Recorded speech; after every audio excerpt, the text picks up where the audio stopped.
더듬이. 안녕하세요. 팟캐스트 더듬이입니다.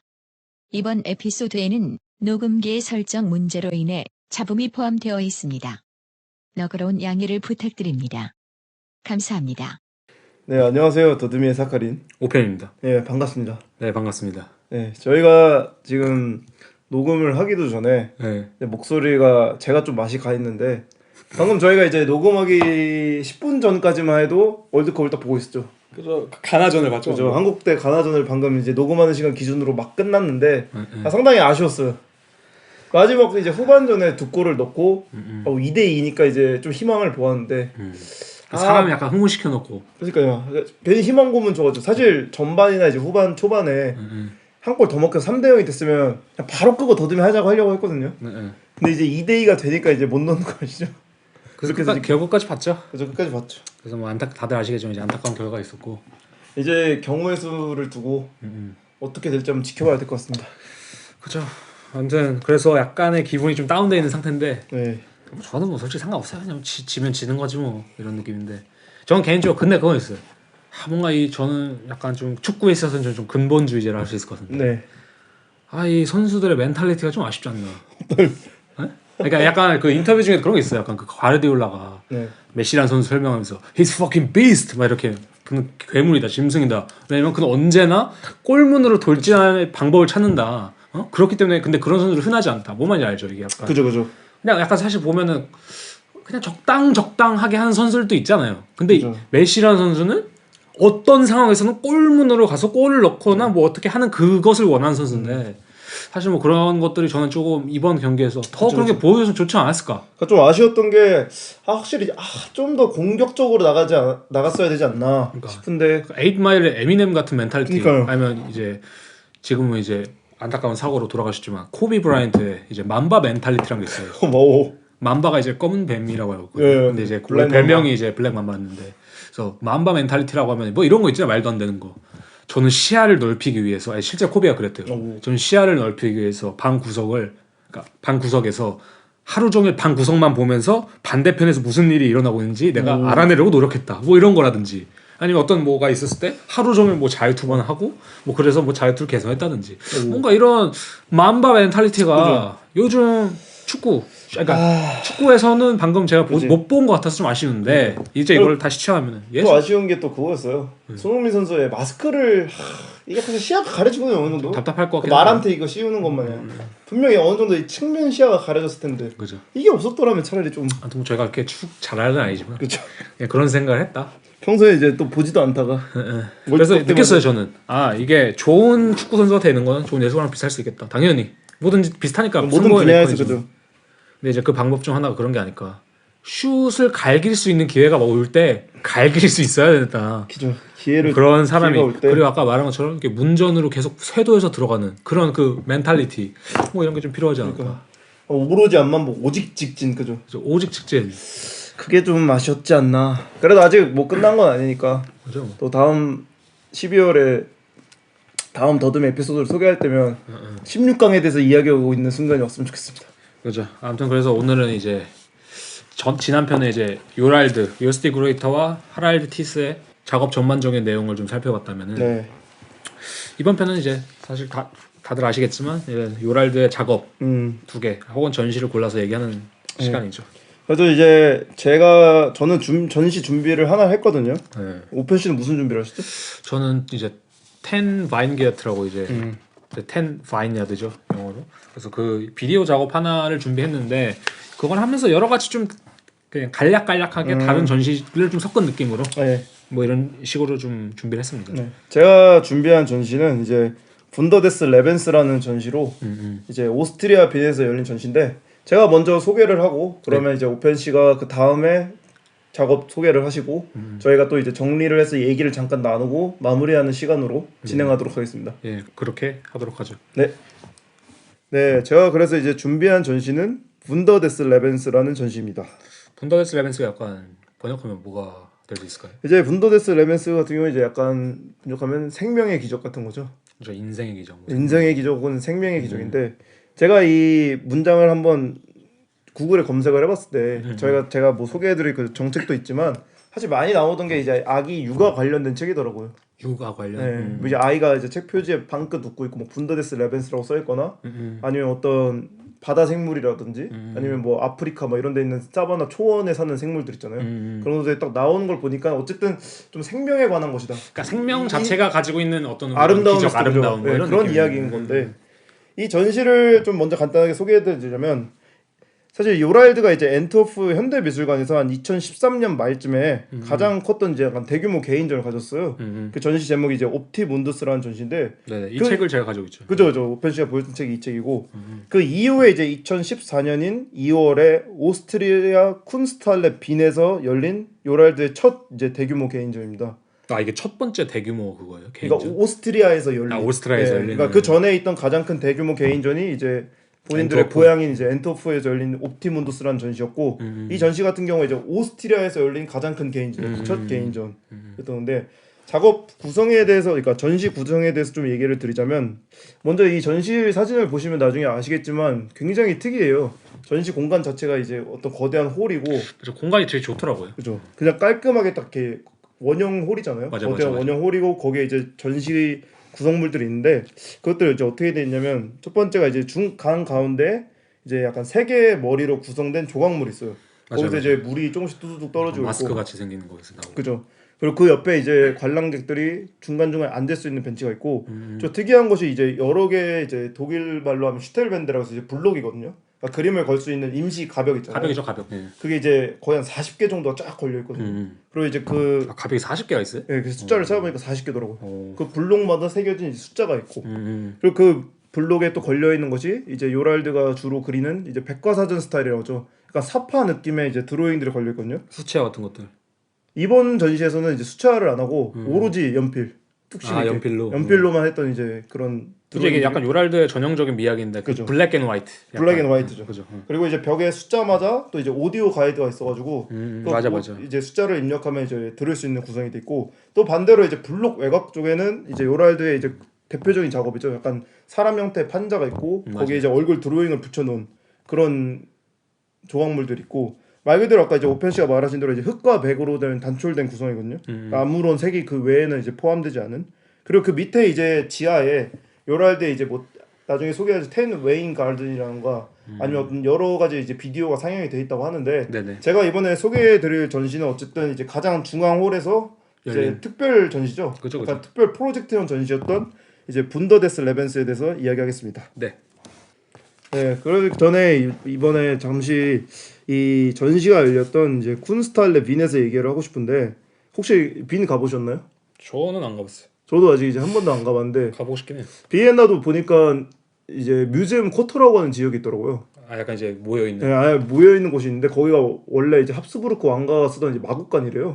그 마곡간을 개조해가지고 이제 안에 무목이라고 들어보시죠? 네, 무목 유명하죠. 무목 유명하죠. 무목이 있고 이제 이번에 요새대 그로이터가 전시한 이제 쿤스트할레 빈이 있는데 이 전시가 열렸던 이제 쿤스트할레 빈 같은 경우에는 원래 92년도쯤에 이제 오스트리아 출신의 건축가 아돌프 키어샤니츠라는 사람이 처음에는 이제 아트 프로젝트의 일환으로 빈에 있는 이제 칼플라츠 근처에 어떤 노란색 컨테이너를 만들었다고 하더라고요. 그러니까 이게 지금으로 치면 우리나라에도 익숙한 쿤스트할레 스타일이거든요. 어떤 컨테이너가 가득 쌓여 있는 한국에도 있지 않나요? 어디 압구정이었나?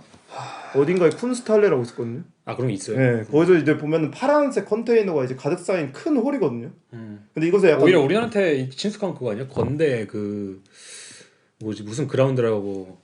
커먼 그라운드였나? 그 이제 컨테이너 해서 이제 거기 쇼핑 복합 쇼핑몰 이런 느낌을 해놓은 건데 뭐 있을 수 있죠. 저도 잘 모르겠는데. 근데 이제 쿤스트할레 빈 같은 경우가 이런 프로젝트의 약간 시작점이라고 하더라고요. 그냥 처음에는 플라자에 이제 노란색 컨테이너 이렇게 파빌리온처럼 두고 거기에 이제 사람들이 전시를 보는 그런 장소였는데 이게 이제 2001년에 빈에서 이제 뮤지엄 쿼터라고 아까 말씀드린 이제 대규모 미술 단지를 형성하면서 지금의 이제 위치로 이제 이사를 했고 지금 칼플라자에는 유리창으로 된 이제 파빌리온만 남아있다고 하더라고요.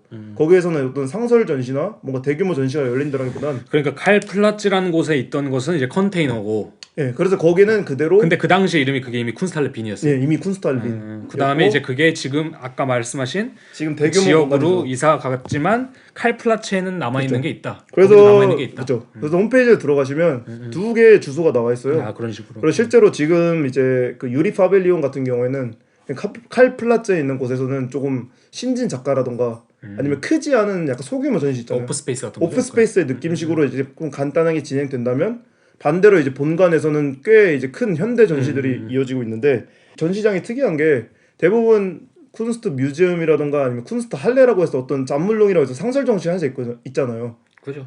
근데 이 빈 같은 경우에 상설 전시가 의도적으로 없다고 하더라고요. 그러니까 아예 모든 그 뮤지엄에. 그래서 이 쿤스트 할레의 목적은 대부분 어떤 인터내셔널하거나 아니면 어떤 지역적인 현대 미술가를 초대해서 그러니까 이 사람들이 가진 어떤 미술의 가치와 뭐 사회 변화를 함께 공조하는 것이 막 목표다라고 하는데 그건 되게 뭐 좋다고 할 수도 있고 좀 아쉽다고 할 수도 있는데 어떻게 생각하세요? 이렇게 잔멜롱이라고 하는 그 콜렉션이잖아요. 이제 콜렉션이 없는 것. 상설 전시가 없는 사실 잔물롱 그러니까 상설 전시가 있으면은 약간 상설 전시 없으면 사실 아쉬운 것도 있거든요. 어떤 특별전만 보고 나서 상설 전시를 봐야 약간 그 한식당에 있는 반찬 먹는 느낌 있잖아요. 근데 오히려 그런 느낌 할까 할까? 상설전이 없기 때문에 오히려 또 되게 다양한 전시가 그 공간에서 일어날 수 있는. 그죠. 아니면은 그 낸골딘이라던가 아니면 그 전에 했던 전시들을 잠깐 찾아봤더니 엄청 대규모로 하더라고요. 한 작가당 그러니까 이게 총 쿤스탈레 1층, 2층으로 나뉘어져 있는데 이제 1층에서도 홀이 엄청 크고 이제 2층이 본 홀이긴 하지만 그러니까 한 번 전시가 이루어졌을 때 대규모적으로 일어나고 있죠. 제 생각에 빈이 약간 추구하는 전략이 그거 같은데요. 되게 자신들이 현대성을 유지하기 위해서 굳이 상설 전시를 놔두지 않겠다 우리는. 그죠. 그럴 뭐 이런 수도 맥락 있죠. 아닐까요? 아니면 이제 거기 바로 근처에 무목이 있어가지고 무목 쪽에는 조금 약간 상설 전시도 같이 하면서 특별전이 열린다면 이 쿤스탈레 빈 같은 경우는 이제 아예 특별전만 하는 거죠. 저희 동네 쿤스탈레도 잔멜롱 있나요?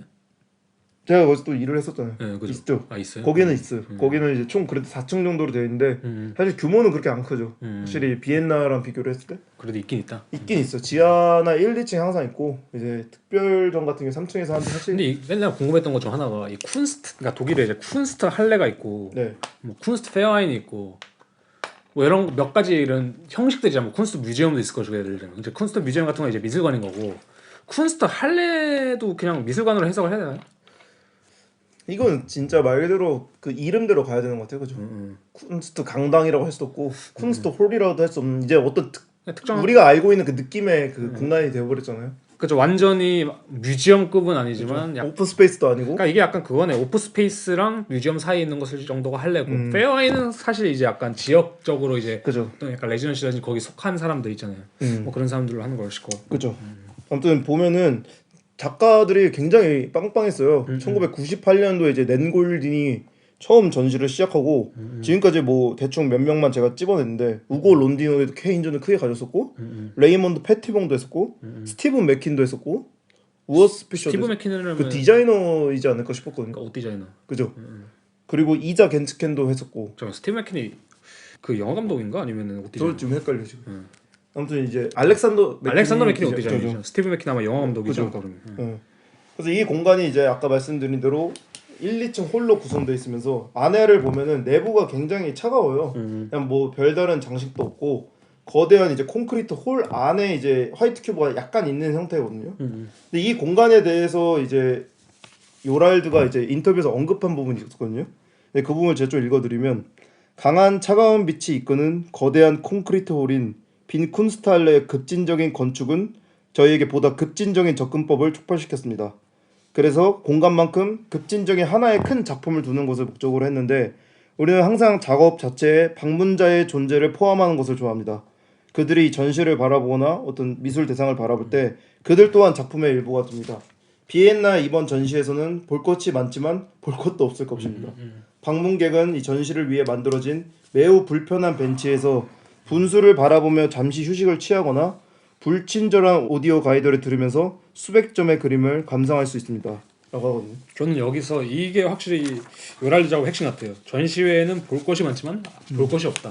그죠. 그리고 이제 또 하나의 문장이 있거든요. 우리는 이 거대한 공간을 정적의 공간으로 상정했습니다. 관람객은 단지 분수에서 떨어지는 물의 소리를 들을 수 있고 400개의 조용한 드로잉을 볼 수 있지요. 그곳에 색이란 없습니다. 단지 흑백뿐이에요. 라고 이렇게 이 전시 공간에 대해서 이야기를 했거든요. 그러니까 요랄드가 항상 전시 공간에 대해서 생각하는 건 많지만 이 전시만큼이야말로 제가 생각하기엔 공간이랑 가장 연관돼서 좀 개념적으로 했던 전시였던 것 같아요. 컨셉도 확실하게 있었고. 그죠, 그죠. 사실 요랄드의 기존 작업들은 보면은 약간 자기네들 커뮤니티라던가 아니면 어떤 한 명 한 명의 캐릭터에 대한 개인적 이야기를 공간과 연관지어서 하진 않잖아요. 어떤 식의 약간 연극적인 방식으로 나열을 하거나 공간과 직접적으로 연관을 지은 작업이 거의 그렇게 없죠, 많진 그죠. 않죠. 근데 사실 제가 한 것도 공간과 연관이 있긴 한데 그죠. 근데 이게 또 그 느낌이랑 다르죠. 또 다르죠. 네. 근데 이 전시 같은 경우에는 요랄드가 사전에 이제 어쨌든 조사를 하면서 이 공간을 가고 그리고 이제 오스트리아를 생각을 많이 했다고 하더라고요. 오스트리아가 어떤 나라일까 생각도 하고 그리고 자연스럽게 이제 분더데스 레벤스라는 이제 타이틀과 함께 독일에 있던 이제 이 분더데스 레벤스 전시를 이제 이끌어오는데 그러니까 이 분더데스 레벤스가 독일의 전시 이름이에요. 이제 이걸 제가 이제 설명을 드릴 거예요. 근데 제가 그 전에 좀 얘기를 하고 싶은 게 오편 씨가 이제 지난 시간에 조사해왔던 부분 중에 이제 평행 세계라는 개념이 있었잖아요. 그죠. 그리고 그때 이야기를 하셨잖아요. 독일인처럼 생각을 한다. 맞아요. 그리고 이 전시에 대해서 잠깐 짧게 이야기를 했었거든요. 맞아. 이번 전시가 어떤 작센하우젠 출신의 늙은 독일 교수를 흉내내서 500개의 그림을 효과적으로 거는 법을 찾아냈다고 하는데 거기에 덧붙여서 이 전시에서 이렇게 얘기를 했더라고요. 이 빈에서의 전시는 진행 중인 독일인 흉내 게임의 결과입니다라고 했거든요. 그렇게 해서 타이틀을 정한 게 이제 분더데스 레벤스라는 타이틀인데 이 분더데스 레벤스에 대해서 이야기를 해드리면 여기 이게 확실한 이제 모티브가 있는 전시예요. 이 분더데스 레벤스가 뭐냐면 1935년 3월 23일에 이제 베를린에서 처음으로 개최된 이제 어떤 특별전이었어요. 이름이 그러니까 분더데스 레벤스. 네, 실제 분더데스 레벤스라고 하는 이제 특별 전시가 있었는데 사실 이 전시가 원래는 1911년에 드레스덴에서 약간 인체 위생전이라는 전시가 있었거든요. 그 당시에는 이제 1910년도부터 시작해서 어떤 인간의 유전학이라던가 이제 건강에 대한 관심이 이제 급증하면서 무슨 어떤 우리로 치면 인체 신비전 같은 느낌으로 인체 신비 그 근육들 있고 그런 느낌의 방식으로 질병이라던가 아니면 어떤 공중 보건에 대한 약간 주제를 가지고 이제 크게 열렸던 전시인데 이 전시가 이제 20년 뒤에 이제 베를린에서 아예 제대로 다시 한번 특별전으로 딱 열렸던 전시죠. 그러니까 약간 미술 전시라기보다는 좀 과학 전시 같은 느낌. 그죠. 약간 사실 전시라고 표현을 했지만 이건 박람회죠. 인체 박람회 같은 건데 그죠. 재밌는 게 있더라고요. 그 좀 자료를 찾아보니까 막스 프리시라는 이렇게 유명하지 않은 작가가 이 전시에 대해서 이제 코멘트를 남겼었는데 어떤 식으로 남겼냐면 버튼으로 가득 찬 상태로 둘러싸여 있었다. 내가 몸통을 누르거나 혹은 머리를 누르면 전광판에서 어떤 통증을 유발을 하고 그것의 원인이 무엇인지 나타났다. 나는 내 폐 진단을 해보게 두었는데 그때 옆에 있던 여자가 깨닫듯이 얘기했다. 브라보, 이 젊은 청년은 국방군에 가도 되겠군요.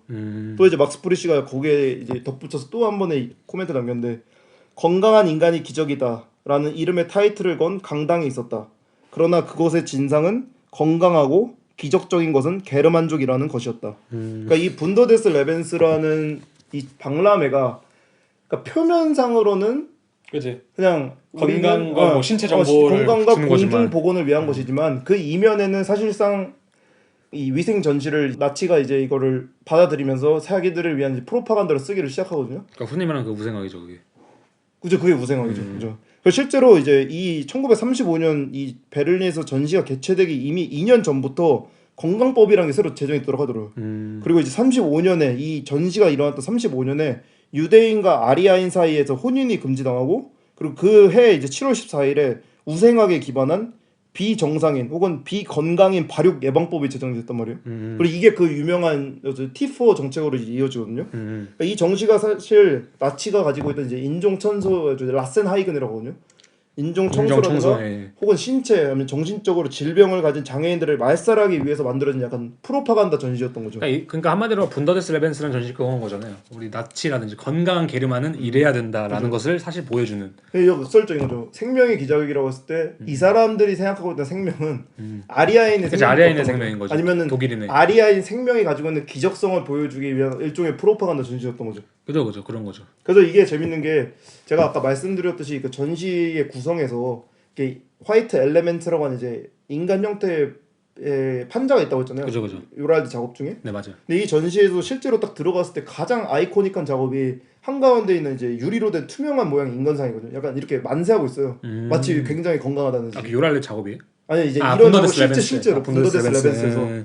그래서 그 공간에서 어떤 버튼을 누르면은 이쪽이 빛나면서 여기에 어떤 통증이 유발될 수 있거나 그럼 여기가 어떤 통증이 유발될 수 있거나 이런 식으로 보여주고 이 투명한 인간상이 의미하는 게 건강한 인간상이거든요. 그죠. 건강하고 깨끗하고 맑은 인간상이라고 하지만 사실 이런 전시장에 안 있던 어떤 질병이라던가 이런 투명한 이 유리 모형 같은 것들은 결국엔 다 어떤 건강한 아리아인을 설명하기 위한 아니면 건강한 아리아인들을 주입시키기 위한 이제 프로파간다 모델이었던 거죠. 미학적으로 봤을 때도 이 투명한 그 재료를 썼다거나 뭐 투명한 어떤 것으로 이런 건강한 몸을 표현했다는 것 자체가 아마 건강한 몸 자체가 뭐 동양인의 몸을 본다진 않았을 거예요. 그죠. 아리아인의 몸을 본다겠죠. 그죠. 뭐 이제 독일인의 몸을. 근데 아마 이제 그런 걸 봤을 때 우리 독일인이 이 정도로 투명하고 완벽하고 결점이 없다라는 그쵸. 그런 미학을 사실 강조하고 있는 거죠. 그죠. 이 전시회에서.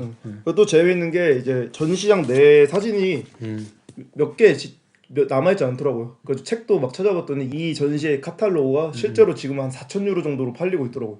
아 이게 예. 4,000유로면 500만 원. 그죠. 근데 이게 어쨌든 전시를 안에 사진을 몇 개 운 좋게 찾아서 봤더니 굉장히 지금 그러니까 이 당시에 이제 요랄드가 했던 분더데스 레벤스 전시랑 어느 정도 비슷한 부분들이 있더라고요.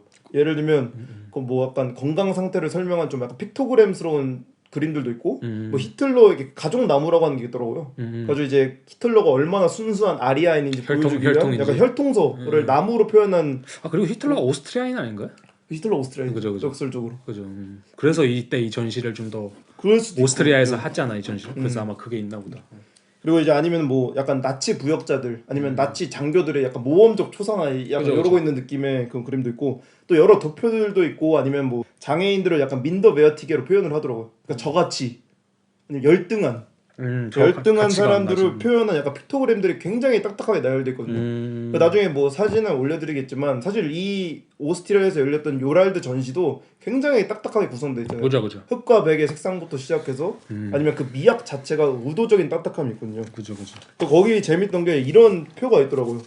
만약에 열등한 인간이 4명의 아이를 낳고 우월한 인간이 2명의 아이를 낳는다면 미래는 이렇게 될 것입니다.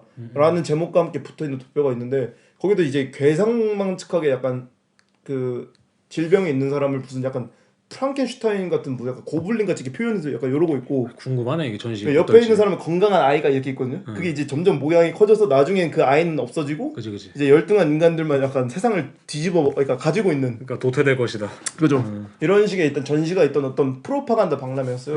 그래서 이제 뭐 하나 좀 TMI를 하나 드리자면 이제 2006년도에 이제 드레스덴에 지금도 위생 박물관이 있는데 그 위생 박물관에서 이제 미국에 있는 홀로코스트 뮤지엄이 주최하는 죽음의 의학 제국주의 시대의 종족 우월감이라는 전시가 열려서 이 그 당시에 있던 이제 분더데스 레벤스나 나치의 이제 팁4 정책을 비판하고 좀 알리는 전시가 열렸었다고 하더라고요.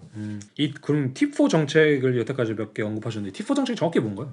이게 왜 일단 팁4 정책인지 먼저 말씀을 드리자면 이 팁4 정책을 중심 관리했던 이제 제가 직역했는데 이 독일어를 중심 청산 관리부 및 치료 요양 관리라고 하는 타이틀이 붙은 그러니까 이 본부가 베를린에 이제 티어가르텐 4번지에 있었다고 하더라고요.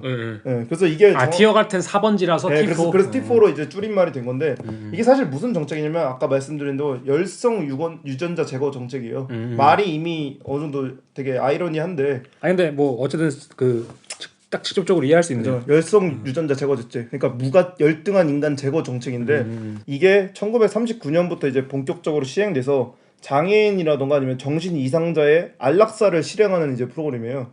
그래서 진짜 이게 시행이 됐었어요. 실제로. 그래서 실제로 안락사 시키고 그랬어요. 네. 그래서 실제로 그 당시에 이제 필립 보울러라던가 아니면 칼 브란타라고 하는 이제 의사가 히틀러가 유일하게 증거가 남은 게 바로 이 편지거든요. 그거 해도 좋다라고 사인을 했어요 직접적으로. 그 전까지는 이 정책에 관해서 직접적인 가해자를 못 찾을 뻔했다고 하더라고요. 그러니까 약간 남아있는 증거가 네, 없어가지고. 증거를 아주 잘 없애가지고. 그래서 제가 이거 관련돼서 넷플릭스에 있는 드라마를 한 편 봤는데 이게 되게 짧은 영화예요. 14분짜리 정도인데 제목이 이제 우리의 죄를 사하여 주옵소서라는 영화인데 이 영화에서 이제 당시 나치의 이제 팁4 정책이 얼마나 잔인하고 그리고 이게 되게 얼마나 철저하게 진행되는지가 보이거든요. 예를 들면 이제 아이들한테 이제 처음에 선생님이 가르치면서 이야기를 해요. 일반인한테는 한 달 양육비가 5마르크가 들고 반대로 장애인들을 보호하고 돌보는데 12마르크가 된다면 결국 어떻게 될까요? 라는 식으로 아이들한테 물어보거든요. 그럼 당연히 산수적으로 생각을 했을 때 되게 객관적인 수치로만 봤을 때는 당연히 장애인이나 어떤 이런 복지 정책에 돈이 더 들어갈 수밖에 없잖아요. 좀 없어져야 될 존재다. 우선. 근데 이제 그 인상 깊었던 게 거기서 수업을 듣고 있던 학생 한 명이 손이 없어요. 그러니까 실제로 신체 불구가 있는 거죠. 이제 그 친구가 자기 손을 이렇게 부끄러우면 숨기거든요. 근데 이제 뒤에 있던 친구가 딱 대답을 하죠. 죽여야죠 이러거든요. 이 불구자들을 죽여야 우리가 이 돈을 쓸 돈을 안 나간다. 더 잘 살 수 있다고. 네. 라는 식으로 비교를 해서 실제로 이 T4 정책으로 인해서 1945년까지 30만 명이 넘는 사람들이 학살당하고 자국민이 심지어 이게. 그리고 40만 명이 넘는 여성들이 강제 이제 불임 수술을 받았다고 하더라고요. 얘네는 열성 유전자이기 때문에 애를 낳아서 안 된다. 애를 낳으면 얘네들 퍼뜨릴 거니까. 그치. 그 막 그런 얘기도 있잖아요. 우리가 막 가지고 있는 편견들 일단 후진국에서 출산이 많이 일어난다. 그러면서 막 그런 얘기 하는 사람도 있잖아요. 아니 얘네는 그렇게 애를 많이 낳냐. 그치. 라고 이야기를 하는데 약간 그런 개념이 완전 뿌리 박혀 있는 당시인 거죠. 그죠. 어떤 정신 이상자라든가 뭐 장애인들은 절대 애도 낳으면 안 된다라고 하는 그런 명분으로 이 정책이 있었는데. 근데 문득 생각나는 것 중 하나는 막 그런 거가 생각나긴 하네요. 뭐 요즘에 이제 뭐 예를 들면 연예인 사유리 씨가 시험관으로 하셨나요? 그걸 이제 정자를 기증받은 건지 자기가 선택한 건지 뭐 모르겠지만 이렇게 한 거잖아요. 제가 알기로 선택을 했어요. 근데 사유리 씨 알아요. 그 선택을 했는데 그 선택에서 자기가 몇 가지 조건을 걸었었잖아요. 맞아요. 근데 사실 이것이 어떻게 보면 과거의 것이 다시 돌아오고 있는 것일 수도 있겠다. 그죠. 어떻게 보자면 그 이야기도 제가 잠깐 이제 합니다. 그러니까 물론 당연히 이제 뭐 진화론적 입장에서 뭐 여성이 좋은 유전자를 선택하고자 하는 것은 당연한 거긴 하지만 만약에 그것이 미래라든지 그 미래 뭐 도입이 된다면은 뭐 어느 정도는 이제 이게 비슷한 맥락이 있지 않냐. 그 당시에 이제 사유리 씨가 막 그랬거든요. 사실 인종은 상관없었는데 뭐 비흡연자에 그리고 가장 질병 위험도가 낮은 건강한 유전자를 가지고 있고 그리고 술을 안 마시고 매일 규칙적으로 운동하는 사람 뭐 이런 사람을 뽑았다. 그럼 어느 정도 뭐 신장과 몸무게까지 생각했는지 모르겠지만 여러 가장 최고의 수치를 보고 사실 정자를 산 거잖아요. 그죠. 그래서 자기가 이제 그거 없이 이제 친부 없이 시험관 아기로 아이를 낳았는데 어쨌든 뭐 다시 이 T4 정책으로 돌아오면 이게 굉장히 제가 이것도 영상을 봤는데 어떻게 시행됐냐면 예를 들면 가족 중에 누군가가 아픈 사람이 와요. 정신 이상자라던가 아니면 뭔가 알코올 중독이라던가 그럼 이제 그 사람들과 의사가 상담을 한 다음에 자기네들이 이제 요양원에 보낸다고 하거든요. 그리고 이제 가족들한테 동의 사인을 받아요.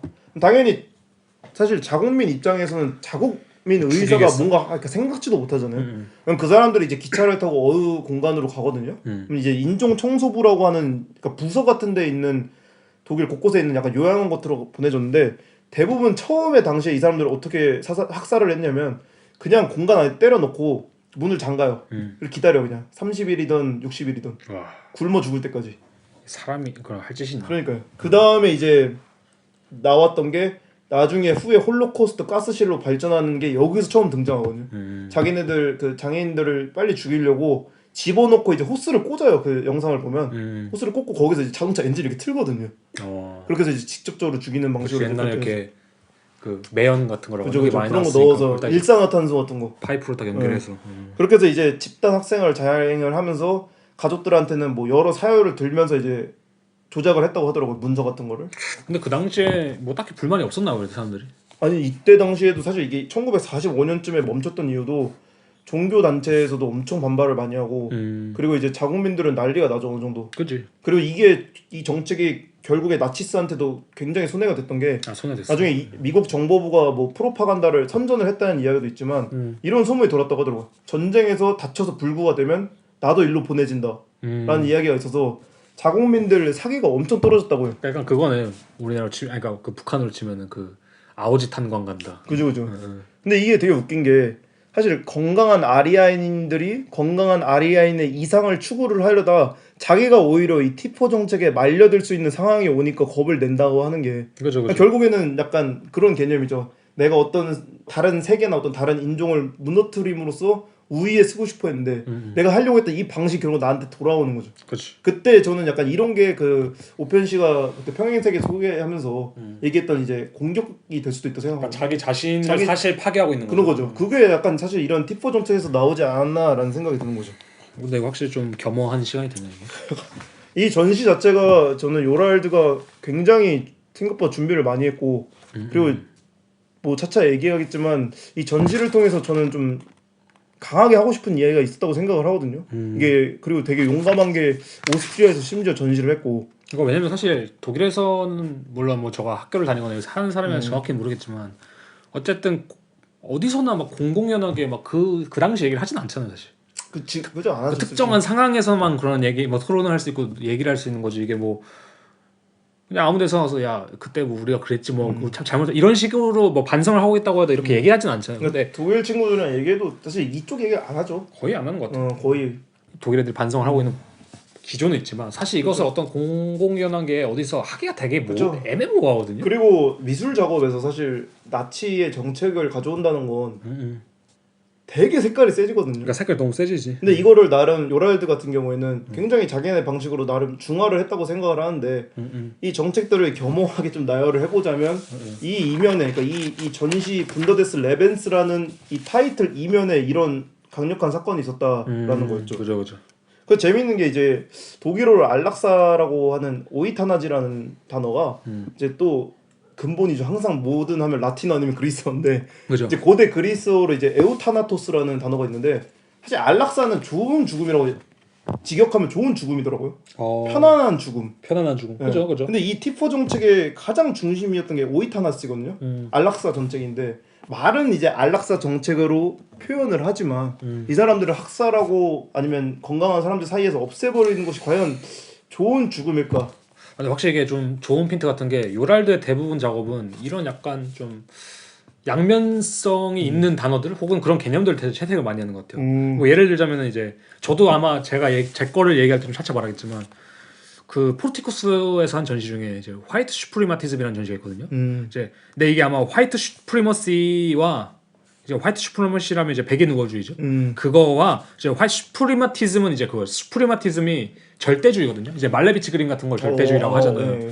근데 이것이 사실 되게 웃긴 게 뭐냐면은 그 절대주의라는 게 어떻게 보면 되게 순수하고 가장 완벽하고 고귀하고 그렇죠. 미니멀한 어떤 말레비치 그림만 생각해도 그렇죠. 예술의 형상이랄까 뭐 회화적 형상 뭐 이런 걸 뜻하는데 사실 이것을 어떻게 보면 화이트 슈프리머시 아니면 백인의 우월성이라든지 이런 거랑 섞으면서 방금 말씀하신 것 같이 안락사라는 게 좋은 개념이지만 그러니까 그렇죠. 좋은 개념이라기보다는 그냥 직역하자면은 아니면 어원적으로는 뭐 행복한 편안한 죽음을 뜻하지만 그렇죠. 안락한 죽음이네요. 그러니까 그런 건데 사실 그까지 되게 웃긴 거잖아요. 어떻게 보자면. 그렇죠.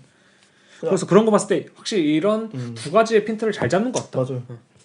그 확실히 이 전시에서 그리고 굉장히 중심된 개념이 아까 우편 씨 살짝 얘기해서 우생학이거든요. 그렇죠. 근데 우생학을 어떤 유전적인 부분에서 봤을 때 요랄드 이 전시뿐만 아니라 사실 요랄드 작업 전반에서 굉장히 관통하고 있는 주제인 것 같아요. 항상 우생학이? 네, 소외된 자들을 이야기하고 그러니까 몬도카네에서도 되게 힐체어탄 캐릭터도 많이 나오고 아니면 돈을 못 버는 것 같은 약간 노스트 캐릭터도 많이 나오죠. 그죠, 많이 나오죠. 우생학은 사실 완전 정반대의 개념이거든요. 그죠. 우생학이 뭐냐면은 이제 찰스 다인의 사촌인 이제 프랑시스 갈톤이라는 사람이 다인의 이제 진화론에 좀 감경을 받고 영향을 받아서 만들어낸 개념인데, 그러니까 어떤 계획적인 방법을 통해서 종의 생물학적 선지를 개선하려는 시도라고 하더라고요. 그죠. 그러니까 인간한테는 유전적인 우월성이 존재를 하고 우리는 이 선별적인 번식을 통해서 이 우월한 인간들만 양성을 해야 된다. 그러니까 어떤 사실 유토피아로 가는 자기네들만의 약간 뇌뇌 망상이었거든요. 근데 사실 뭐 과일이나 야채 이런 데서 좀 이루어지고 있는 거 아닌가요? 그죠. 지금도 그렇고. 그죠. 그리고 보면은 그 당시에 이 백인과 이제 흑인의 사진을 이렇게 비교를 하면서 뭐 흑인들은 뇌가 작다. 흑인들은 뭐 얼굴이 크다. 뭐 동양인은 얼굴이 넙대하고 뭐 단두하기 때문에 분명히 머리를 못 쓸 것이다. 뭐라는 이런 절대적인 도표를 만들어가지고 항상 이렇게 비교를 했거든요. 그래서 이제 1912년에 런던에서 제1차 우생학 대회가 열렸는데 이 찰스 다인의 아들인 이제 레오나드 다인을 회장으로 윈스터 처칠이 또 명예 부회장으로 있었어요. 이제 우생학이라고 했을 때 자연스럽게 우리가 어떤 나치나 어떤 제국주의를 생각하겠지만 이 우생학이 사실 유럽뿐만이 아니라 미국에서도 엄청 많이 퍼졌다고 하더라고요. 예를 들면 록펠러라든지 카네기 재단 같은 데에서도 우생학이 그 당시에 약간 4차 산업혁명만큼 되게 최신 지식으로 취급받아가지고. 근데 제가 말한 건 그러면 이제 우생학이 유행을 했다, 뭐 우생학이 퍼졌다라고 말하는 거는 그럼 열성적 유전자를 좀 깔보는 풍토들이 생겼다 뭐 이런 건가요, 사실? 풍토뿐만이 아니라 이제 풍토를 넘어서 단종법이라는 게 생겨나죠. 아예 단종. 그래서 이제 미국 버지니아주 살다 오셨잖아요. 네, 그죠. 근데 이 미국의 이제 버지니아주에서 처음으로 단종법이 일어나거든요. 이게 이제 그 유명한 이제 벅대 벨 사건이에요. 그 당시에 이제 1927년에 18살 이제 처녀였던 이제 캐리 벨이 임신을 한단 말이에요. 그렇게 해서 이제 딸을 출산을 하는데 사실 이 캐리의 이제 어머니 같은 경우에도 이제 정신 질환자로 분류돼서 이제 정신 수용소에 있던 상태이고 이제 캐리 같은 경우에도 그 당시 뭐 증언으로는 얘도 정신이 오락가락한다 이상하다 그러니까 아무 남자랑 자고 다니지 라는 명분으로 이제 정신 수용소로 보내진단 말이에요. 그래서 이 여자애가 비비안이라는 딸까지 나왔으니까 비비안도 분명히 정신 이상자가 될 것이다 라고 하는 이런 약간 우생학적으로 접근 방법을 해서 미국에서 최초로 이제 강제 불임수를 받았다고 하더라고요. 이게 왜 벅대 벨 사건이냐면 당시 이제 정신 수용소 이제 수용소장 이름이 벅이었거든요. 그래서 이게 유명한 게 이제 이 사건을 기폭으로 미국에서 이제 전역적으로 이제 단종법이 일어난 거죠. 이게 그러니까 그럼 미국도 그런 게 있었구나. 그래서 나중에 이제 32개 주에서 정신 질환자들의 수용 시설을 대상으로 퇴소 전에 이제 불임 시술을 권장했다고 하더라고요. 그러니까 너가 이 애를 낳으면 그 애도 정신 이상이 될 거야. 라는 이런 여러 가지 명목으로 강제적인 불임 시술을 했던 거죠. 그래서 1940년에는 심지어 이제 노스캐롤리나 주에서는 사회복지사한테 불임 시술을 할 대상을 가려내는 권한을 주었다고 하더라고요. 그래서 그러니까 이것도 너무 이제 요랄드 작업스러운 것 같아요. 사회복지사라는 건 되게 착한 존재잖아. 그쵸. 근데 그 사람이 불임 시술을 할 권한이 있다라는 게 되게 웃긴 것 같아. 그러니까 복지사가 이제 체크를 하고 평가를 하는 거죠. 내가 뭐 얘 불임 시술 받아야 돼. 그래야 다음에 또 열등한 혹은 정신 이상적인 애들이 안 나와. 그게 사회복지야. 그죠.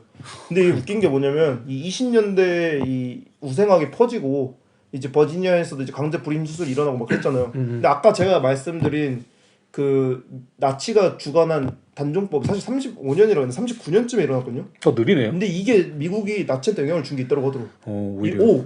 이거 아이디어 좋다라고 뭐 생각할 수도 있고. 그러니까 이런 우월한 유전자를 남기는 것이 아리아인 참 이렇게 순혈한 유전자를 남겨야 돼라고 생각할 수 있던 거죠.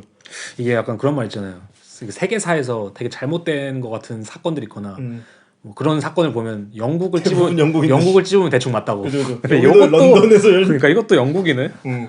가지고 이제 1970년대까지 단종법이 그러니까 이 수술이 시행돼가지고 총 피해자가 이제 캘리포니아주 2만 1,000명, 버지니아주 8,000명, 노스캐롤리아주 7,600명, 미시건주 3,800명, 조지아주 3,300명이라더라고요.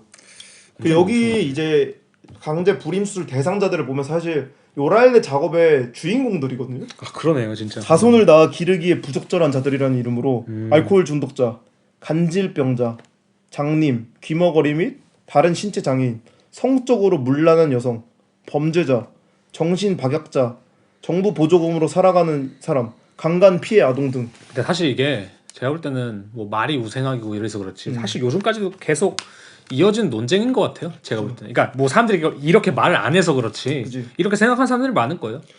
이 우생학이라는 단어를 지금은 한국 빼고 이제 열강 나라에서는 절대 안 쓴대요. 웬만하면. 우리나라 써요? 우리나라는 아직 우생학이라는 단어가 들어온 법령이 있어요. 심지어. 그리고 지금은 우생학이라는 것이 위생이라던가 공중보건 아니면 위생정책이라는 식으로 이름이 바뀌긴 하는데 이것에 이제 근간은 사실 아직도 우생학이 있다고 하더라고요. 그죠. 그래서 이제 1960년대에는 이게 또 이제 위치를 바꿔서 흑인 여성들 주로 젊은 흑인 여성들을 대상으로 이 흑인 인구 감축을 위해서 이 단종법이 실행됐다고 하더라고요. 그러니까 오늘날에도 근데 사실 아까 말씀하신 대로 그런 거 있잖아요. 뭐 줄기세포라던가 이제 뭐 태아 배아세포 연구를 해서 그치. 출산 전에 뭐 장애 테스트를 해가지고 뭐 낙태라든지 합법적 낙태. 그렇죠. 요즘에 사실 미국에서도 이것도 안락사 아니라 이제 건강하지 않은 아이를 낙태 관련도 되게 사실 핫한 주제고. 그러니까 유아 사례 같은 경우도 뭐 중국에서 일어난다는 이야기가 있고 여자 남자 이 비율이 너무 지금 심하니까 그래서 뭐 어떤 비율이 많다고 했죠? 남자가 많다 그랬나? 어디서요? 중국에서. 중국은 남자가 훨씬 많죠. 그죠. 그래서 뭐 몇 천만 명, 그러니까 세대당 몇 천만 명 이런 식으로. 유아 사례가 몰래 일어난다는 이야기도 있고. 맞아, 그런 말도 많죠. 예를 들면은 중국에서는 그거 있잖아요. 중국도 이제 남아 선호 사상이 되게 센 나라잖아요. 근데 이제 옛날에 누가죠? 덩샤오핑이 아니라 일가구 일자녀 정책. 일가구 일자녀 정책이 있었잖아요. 이제 그래서 이제 그 당시에도 이제 중국인들이 임신을 하고 뭐 애를 낳거나 아니면 이걸 테스트를 받았을 때 여자애면은 뭐 그냥 낙태해버리건가 아니면 뭐 이렇게 숨긴다던가 아니면 죽이기도 하고 그런 경우가 많았다고 하더라고요. 그치. 근데 그것도 어떻게 보면 이제 젠더라기보다는 이제 그 성과 연관된 뭐 우생학이라고 볼 수도 있는 거고. 그죠. 선호 사상이니까 그죠. 누군가를. 그 영화 보면 가타카가 사실 딱 이거의 딱 표본이잖아요. 그죠. 우월한 유전자만 남겨가지고 우월한 어떤 제국을 만들거나 우월한 나라를 만들다고 하는데 근데 유전에 대해서 제가 좀 뭐 찾아보니까 사실 그러니까 유전자라는 게 우리 몸 안에 뭐 현재까지 뭐 24,000개 정도 발견됐다고 하는데 이 유전자라는 게 절대 우월성이나 절대 열등이 가질 수가 없다고 하더라고요. 그러니까 내가 뭐 예를 들면 어떤 우월하니까 어떤 병에 대해서 내성이 면역력이 높은 유전자를 가지고 있는데 사실 이 유전자로 인해서 어떤 열등한 부분이 있을 수 있는 거고. 그러니까 간단한 예시로 그거죠. 내 손에 물갈퀴가 달려 있다고 내가 그지. 그러니까 뭐 이제 열등하다고 할 수 있냐? 물론 내가 물갈퀴가 달려 있으면 뭐 이렇게 뭐 펜 돌리기를 잘한다거나, 그치. 뭐 이렇게 타자를 잘 친다거나, 뭐 이런 거 못 할 수 있겠죠. 뭐 농구를 잘한다거나. 근데 뭐 나중에 뭐 이제 빙하가 다 녹아서 그지. 뭐 이제 다 물로 돼버리면 지구가 그때 이제 내게 더 우월한 유전자인 거지. 근데 그런 것처럼 사실 그 진화론에서도 아마 사실 핵심적으로 다룬 게 그걸 거예요. 이게 나쁜 유전자가 없다. 세상에 나쁜 개는 없다처럼 세상에 나쁜 유전자가 없다라는 게 뭐냐면은 이 종족 번식이나 생존의 관점에 있어서는 한 가지 방향성으로 발전하면 안 되거든요. 맞아요.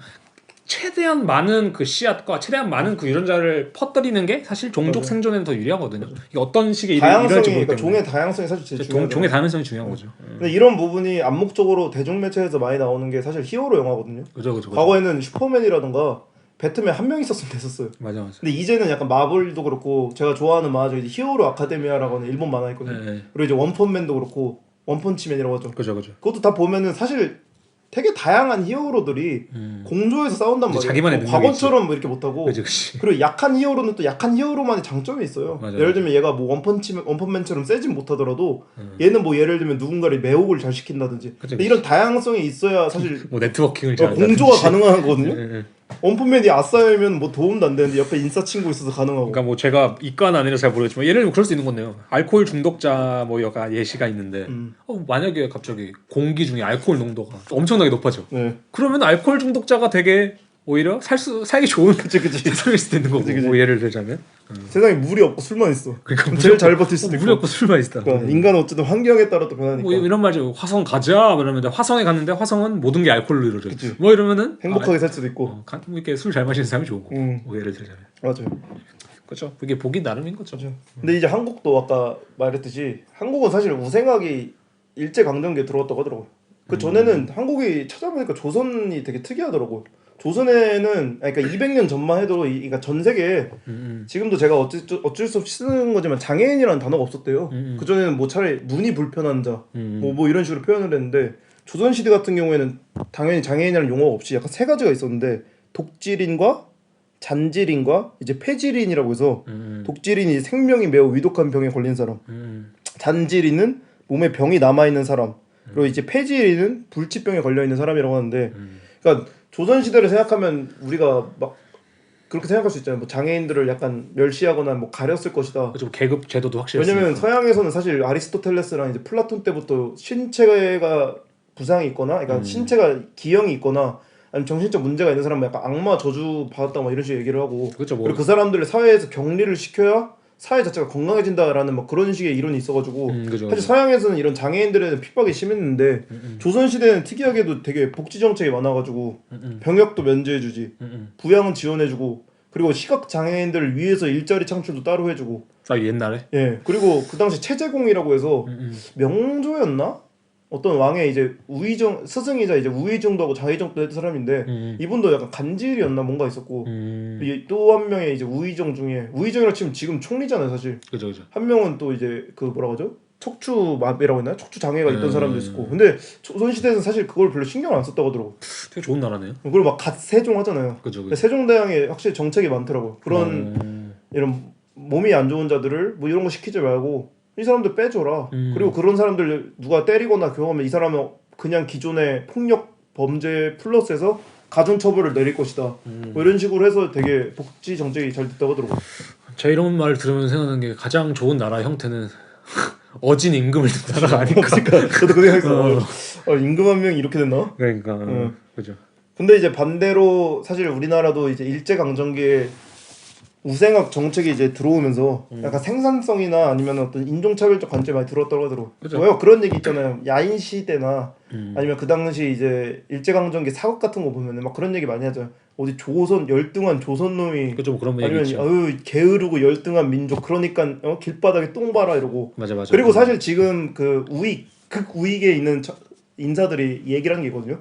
조선은 일본이 없었으면 근대화가 안 됐다. 그렇죠. 조선은 민족 자체가 태생이 게으르고 밥이나 이만큼 처먹고 똥이나 싸는 것밖에 못하니까 저 숭례문 사진 앞에 봐라 저거 다 똥이다 막 이런 식으로 얘기를 하지만 이거야 당연히 계몽주의적인 관점에서 봤을 때나 그렇게나 얘기를 할 수 있는 거지.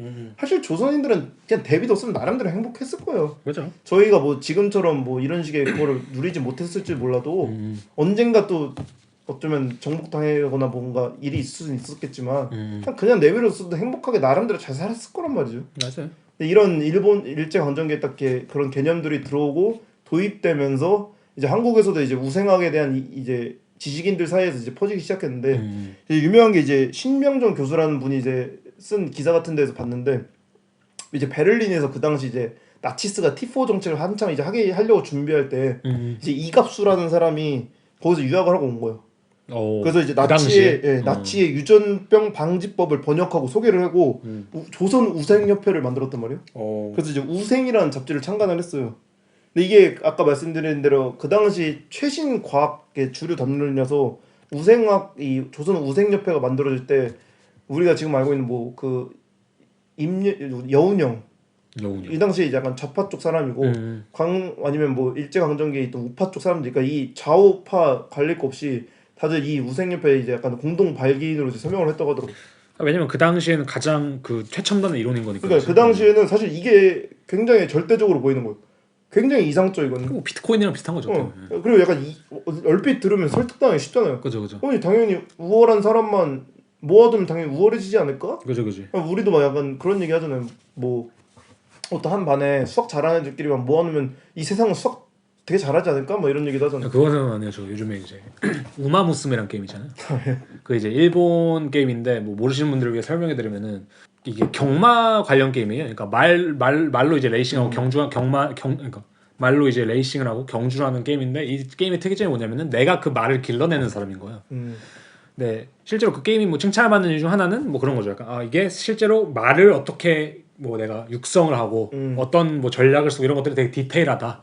이제 다만 그런 것들이 모두 미소녀로 그려져 있긴 한데 어쨌든 간에 사실 이 말을 그 경마를 위한 말을 길러내는 게 극우생학이거든요. 그러니까 실제로 이걸 인자라고 거기서 표현하는데 이제 뭐 인자요? 인자 이게 뭐 여기서 그 게임에서 쓰이는 표현인지 실제 표현인지 모르는데 교배시키잖아요. 예를 들면 엄마가 뭐 달리기가 빠른 말이고 뭐 아빠가 근력이 좋거나 뭐 지구력이 좋은 말을 같이 교배하면은 뭐 이런 게 나오지 않을까. 뭐 이런 식으로 이제 해서 뭐 엄마가 장거리에 뛰어나고 아빠도 장거리에 뛰어나서 극장거리용 말을 생산한다거나. 근데 이것이 사실 우생학이거든요. 그죠. 어떻게 보자면. 근데 이거는 확실히 게임이나 이 경마도 그렇지만 재밌는 게 갑자기 저는 이 얘기 들으니까 생각난 게 메이플 스토리.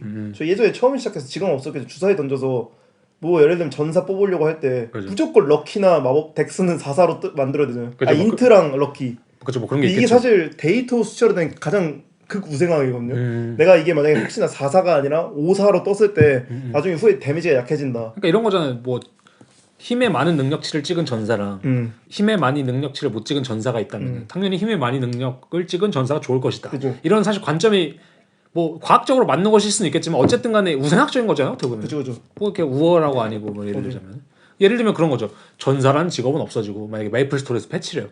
앞으로 모든 직업은 뭐 스킬 위주의 마법사 같은 식으로 뭐 패치가 되겠다라고 하면 힘을 찍은 전사는 사실 쓸모가 없어지는 것처럼 그죠. 상황에 따라 좀 다른 거긴 하니까. 그래서 사람들이 약간 요새 사실 그런 RPG 게임이 조금 주춤하는 게 약간 사실 요즘 RPG 자기 게임 캐릭터 키우는데 우생학적 접근해서 보면은 돈 쏟아부으면 되거든요. 맞아요. 근데 이제 약간 그게 당연히 너무 절대시적으로 수치가 나오기 때문에 안 되잖아요. 그래서 요즘에 약간 롤이나 막 이런 거 롤이라든지 이런 게임들이 유행하는 게 아마 이 다양성이랄까? 페이커 같은 약간 우생 괴랄한 인간들이 한 명씩 있기 때문에. 그죠. 아무튼간에 이 게임이라는 것도 사실 어떻게 보면 이 우생학의 영향을 꽤 많이 받은 그 영역이 아닐까. 그죠.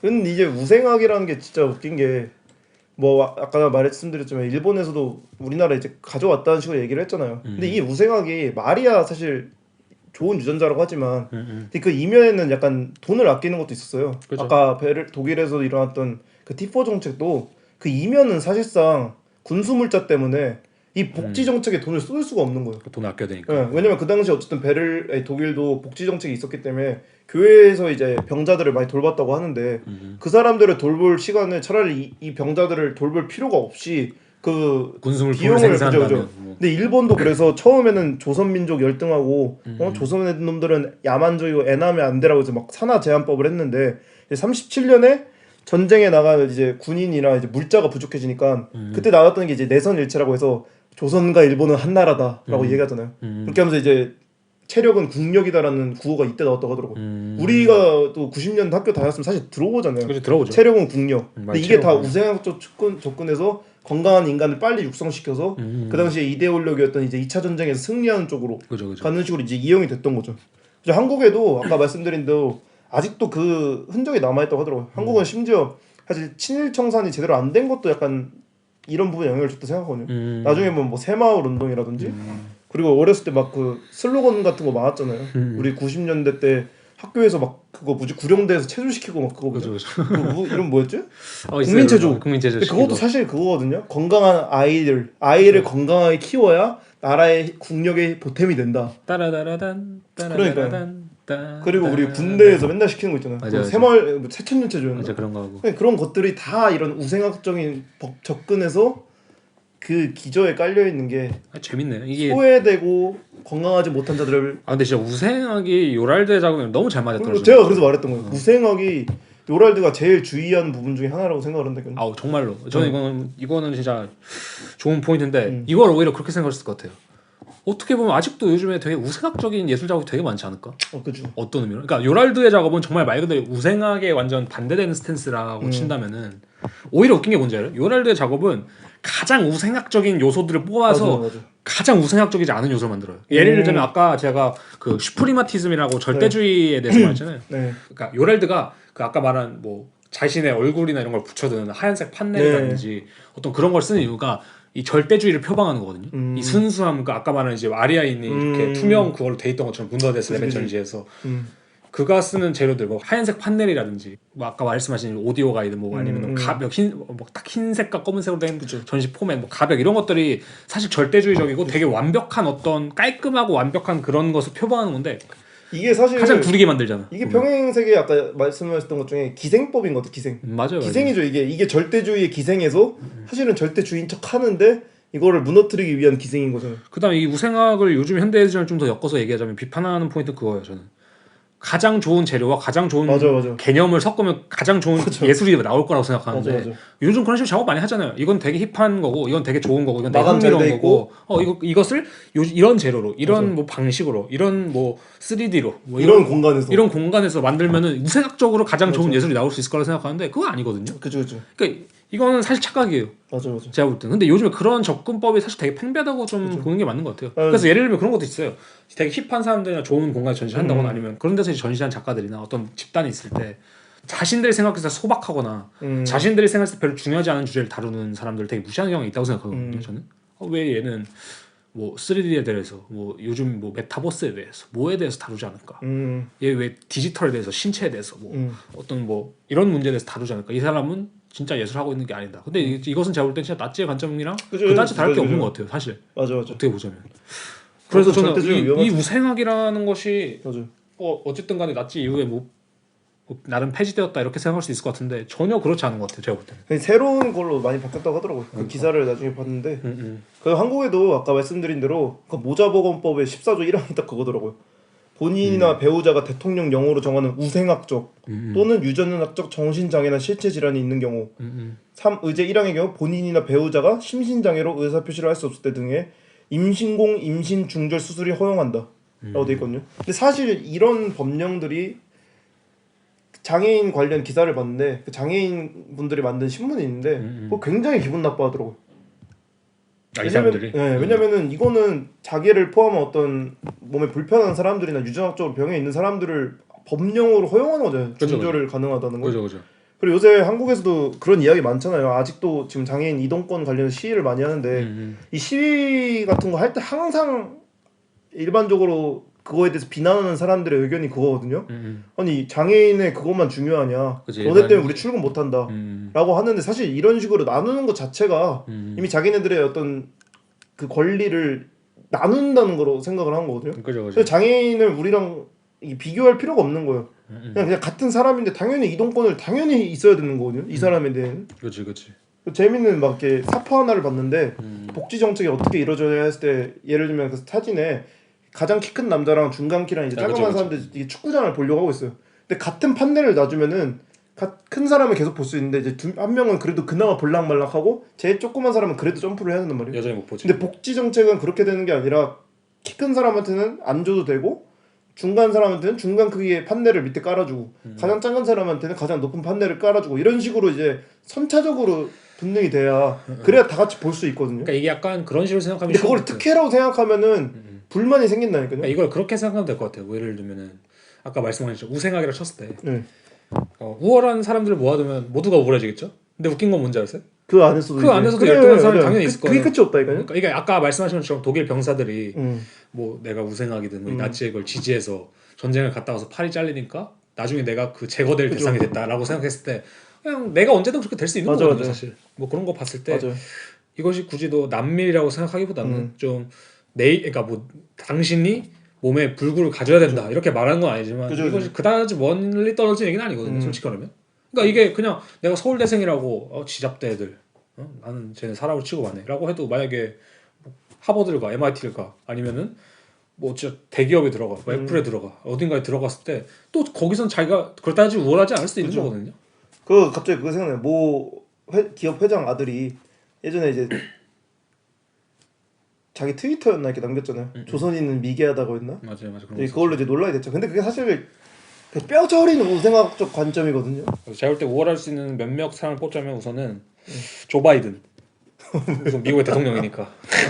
미국의 대통령이니까 조 바이든. 그다음 빈살만. 돈이 제일 많으니까. 미스터 에브리띵. 미스터 에브리띵. 돈이 제일 많으니까. 그다음 1등을 정하자 이거. 뭐 일론 머스크. 그다음 메시. 페이커. 이 정도가 있지 않을까. 근데 아무튼간에 진짜 내가 세상에 정점을 찍을 단 한 사람이 아니라면은 그죠. 아니 그게 의미 없다니까 어떻게 따지고 보면. 그러니까 뭐 그다음 영원한 1인자는 없잖아요. 그렇죠, 세상에. 그래 미국이란 나라가 아니 뚝 하늘에서 개시로 떨어진 것도 아니고 사람들이 만들어서 거기서 뽑아준 거잖아요. 그게 민주주의로 조 바이든이 딱 1등 된 거고. 그렇죠. 미스터 에브리띵은 그냥 그 오일머니하고 자기 친척 죽이고 그래서 딱 된 거고. 맞아요. 이런 여러 인과관계가 있죠. 페이커는 대단합니다. 근데 페이커는 롤이 없었다면 그렇죠. 야 뭐 이런 식으로 우스갯소리로 얘기를 할 수 있는데 맞아요. 그 보면은 사실 제가 레고를 되게 좋아하잖아요. 근데 이제 레고나 이제 바비 인형도 이런 몸에 이제 그냥 장애인이라고 표현을 할게요. 여기서는 장애인들을 가진 장애인 캐릭터가 없었단 말이에요. 근데 이제 바비 인형도 사실 요새는 내고 있거든요. 다양하게 이제 피부 색깔도 바꾸고 그리고 레고도 이제 기사를 찾아봤더니 2016년에 처음으로 휠체어를 탄 미니 피규어가 등장했더라고요. 그 전까지는 레고 그 캐릭터를 생각을 했을 때 몸이 불편한 사람 한 명도 없었어요. 다 그냥 건강한. 저도 미니 피규어 하나 갖고 있는데 그것도 목발 짚고 있거든요. 근데 그 전에는 생각해 보면 전혀 없는데 우리 그거 이상하다고 생각 못 했잖아요. 그렇지. 그냥 우리는 당연하다 생각을 했지. 왜냐면 오펜 씨나 저나 어떤 그런 문제가 있는 사람이 아니니까. 근데 이제 이런 것들을 봤을 때 우리 무의식의 기저 속에 어떤 우생학적인 접근을 계속 가지고 있었을 거 있다라는 생각을 하더라고요. 그러니까 저는 사실 뭐 얘기를 좀 하자면은 그런 거 있는 것 같아요. 저는 정상이라는 범주가 있다는 사실을 부정하지 않을 거거든요. 그러니까 예를 들면 우리가 병이라는 것을 말하는 것은 어떻게 보면 병이라는 것을 우리가 인지하는 거잖아요. 그다음 병이 있는 사람에게 병을 없애면 정상이 될 수 있다. 그러니까 한마디로 병이 없는 사람이 되는 거죠. 근데 뭐 그 정도의 관점은 저는 당연히 있다고 생각해요. 왜냐면 뭐 세상에 정상과 비정상이 자체가 존재하지 않는다고 하면은 사실 아예 기준이 없는 거니까. 근데 어느 정도 기준은 전 필요하다고 봐요. 그죠, 약간 그게 이제 복지 그거잖아요. 그죠. 근데 다만 거기서 뭐 그것이 더 나아가서 뭐 비정상인을 차별할 권리까지 주지는 않는다. 그죠. 그건 절대 안 되죠. 그러니까 당신이 정상이라고 생각하는 걸 정상이라고 생각하는 건 상관이 없는데, 아니면 사회적으로 어떤 그 합의한 정상이라는 기준이 있다면은 그것을 정상이라 생각하는 건 상관이 없는데, 다만 아까 말한 것처럼 뭐 비정상이라고 차별할 근거도 없고 비정상이 될 수도 있다 당신이. 뭐 이걸 우리가 언제나 염두에 둬야 되는 거 아닐까? 이게 참 자기 일 아니면 자기 일이 되기 전까지 아무도 모르거든요. 맞아. 그러니까 하다못해서 내가 뭐 교통사고 당해서 뭐 반신불구가 되면 그때 가서는 내가 어떤 말을 할 거야 그러면? 난 비정상인이니까 차별당해야 되라고 말할 수 있을까 과연? 그건 아니잖아요. 맞아. 그런 걸 봤을 때 좀 더 넓게 봤을 때 그런 건 있지 않을까? 진짜 근데 요즘에 제가 그 신명준 교수 그분이 쓴 기사에도 봤더니 요새는 사실 이렇게 대놓고 우생학적으로 뭐 이렇게 너는 열등하다 너는 우월하다 이렇게 얘기는 안 하는데 기업 쪽이나 이런 데서 그런 게 많이 한다고 하더라고요. 저희도 이제 보면 그렇죠. 그런 거 많죠. 그런 유전자 간단 검사 있잖아요. 맞아. 당신 비만에 걸릴 유전자다 많다. 그렇게 다이어트 약 팔거나 아니면 너 뭐 폐암 걸릴 유전자가 많은데 뭐 암 위험 유발자가 많다 이런 식으로 요새는 기업이 오히려 개인의 정보를 되게 많이 그 뭐라 하죠? 모은다고 하더라고. 요즘엔 그런 거 아닐까 차라리? 우가학. 가는 뭐죠? 집가. 너 어디 사냐? 아, 그치, 그것도 있죠. 맞아, 그것도 있죠. 실제로 뭐 맞아, 우가학도 있지. 저희 동네에도 뭐 그렇다던데. 그래? 한 블럭 차인데. 네? 아, 진짜요? 쟤 저기 사는 애랑 놀지 마. 뭐 진짜요? 그 지금 본인 사시는 그 아파트? 근데 왜 우리가 사는 아파트 쪽에 사는 애들이랑 놀지 말라고 하냐면은 거기가 좀 더 싸대요. 근데 이거 웃긴 게 우리 쪽이 왜 싼지 알아요? 왜요? 우리 쪽에 노인 복지관이 있어서. 아, 진짜로? 그러니까 노인 복지관이 아니라 그걸 뭐라고 하죠? 그 요양원, 실버타운 그게 있어가지고. 무슨 상관이에요? 그러니까 그것 때문에 집값이 싸니까 거기 사는 사람들이랑 놀지 말라. 이런 식으로 말을 한다고 하더라고요. 그것도 있잖아요. 저 기사 중에 제일 충격인 게 본 지 얼마 안 됐는데 그 큰 아파트 단지가 있는데 법령으로 이 아파트 단지 전체에서 한 단지는 임대주택으로 만들어야 된대요. 임대 아파트. 맞지, 거기는 왕따잖아요. 거기를 어떻게 지었는지 보셨죠? 다른 아파트들은 집단을 모였는데 그 다른 아파트는 계단 이렇게 높이 올라가서 거기 딱 지어놓고 심지어 정문도 다르고. 그치. 그리고 그 도서관이라던가 공공시설 이용 못하게 하고. 그러니까 우가학은 그거죠. 한남더일은 한남더일끼리 만나서 결혼하고. 그러니까. 근데 그게 그거잖아요. 결혼의 듀오라던가. 맞아. 아니면 이런 그 뭐죠? 똑같은 거죠 사실. 나는 솔로 보셨다면서요? 그치 환승연애 보셨어요? 환승연애도 안 봤죠. 근데 비슷한 거겠죠. 그런 거죠. 약간 괜찮은 사람들 뽑아서 나오고 막 그런 게 있잖아요. 맞아. 그런 것들이 다 어떤 이미지 형성을 위한 거니까. 그러네요. 요즘에 사실 그런 프로그램들이 어떻게 보면 이런 거에 기여를 하고 있지 않을까. 그렇기 때문에 우리는 분더데스 레벤 전시를 한번 봐야 된다. 그죠. 그래서 이제 제가 여기까지 약간 어떤 이런 T4 정책이라던가 분더데스 레벤스 베를린 나치 시대의 전시를 좀 얘기를 하고 그리고 우생학도 얘기를 했는데 이제 조금 전시 자체에 대해 요소들을 이야기하자면 이제 먼저 드로잉에 대해서 좀 얘기를 하고 싶어요. 아까 말씀드린 대로 이번 전시에서의 드로잉은 수채화도 안 썼고 진짜 연필과 종이로만 한 수채화거든요.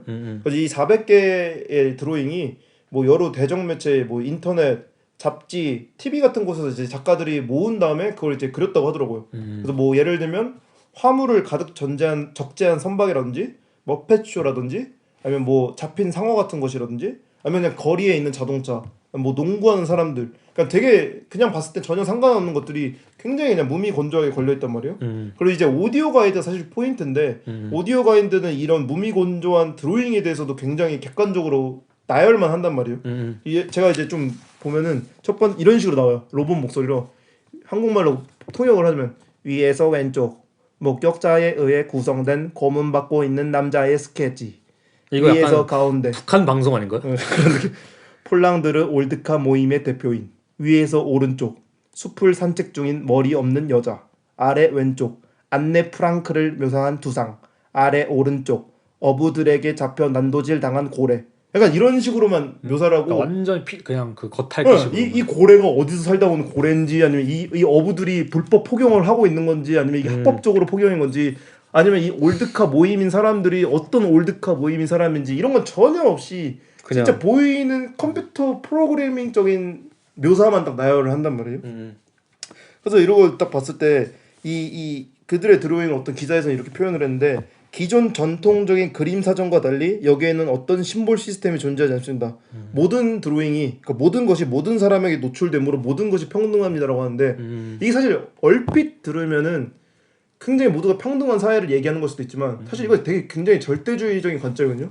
어떤 그림에도 어떤 감정이나 개인적인 굴곡을 전혀 없이 그냥 평평하게 모든 것이 그냥 일자로 무미건조하게 표현되는 거란 말이에요. 그러니까 이게 요랄드가 아까 말한 것처럼 자주 쓰는 전략인데 이 절대주의적인 완벽함의 형식과 완전히 일상적이고 하찮은 것들을 되게 잘 섞거든요. 그러니까 이 드로잉도 딱 보면 그런 시리즈인 거잖아요. 근데 여기서 이제 우생학 얘기를 진짜 잠깐 한 번 더 하자면 우생학에서 제가 아까 말했죠. 저희가 재미로 항상 관상 얘기도 많이 하잖아요. 그죠. 근데 관상이 사실 우생학이거든요. 관상 우생학이죠.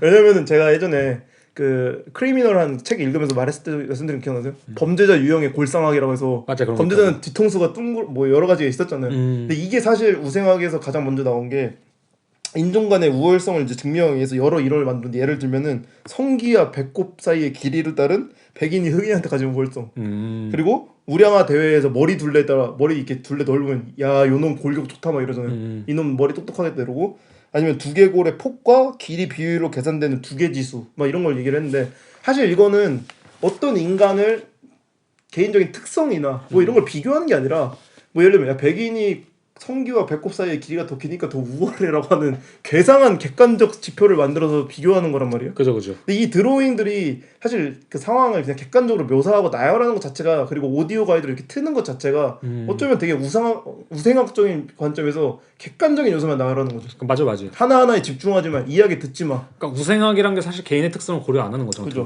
너는 그냥 이거 들어. 이 설명만 들으면 돼. 너 여기에 개인적 감정 가질 필요 전혀 없어. 그래서 어떻게 보면 가장 관료주의적이고 가장 딱딱한 그죠. 형식으로 전시를 딱 꾸린 거고. 그리고 이제 옆에 이게 오펜시가 아마 포티쿠스 때도 얘기할 그거랑 동일 작업이거든요. 사실 이게 시리즈 자체 이름은 화이트 엘레멘트예요. 그죠. 이제 맞아, 하얀 맞아. 요소들이란 건데 이것도 보면은 아까 제가 분더데스 레벤스 나치 전시 얘기하면서 그 투명한 유리 모형 얘기했잖아요. 인간 모형. 예. 근데 사실 저는 여기 전시에서 이 화이트 엘레멘트의 이제 인간 판때기가 그 역할을 했다고 보는 게 원래 이 작업들은 사실 얼굴만 붙어 있어요. 근데 그 전시에서는 밑에 이제 장기 그림이 붙어 있거든요. 보셨나요? 아 맞아 본 거예요. 장기를 이렇게 드로잉해서 붙이는데 사실 이 전시가 이제 요랄드 개인전에서 처음 이제 공개를 했었는데 이 다음 시리즈가 되게 재밌는 게 뭐냐면은 이 화이트 엘레멘트 다음 시리즈들이 판때기가 그냥 일자가 아니라 막 휘어 있기도 하고 막 맞아. 두개 붙어 있기도 하고 막 샴쌍둥이처럼 붙어 있기도 하고 막 여러 가지 요소로 나뉘는데 맞아. 사실 이번에 분더데스 레벤스에서 보여줬던 그 판때기들은 굉장히 정형화되고 굉장히 그냥 깔끔한 판때기란 말이에요. 약간 모범상인 것처럼.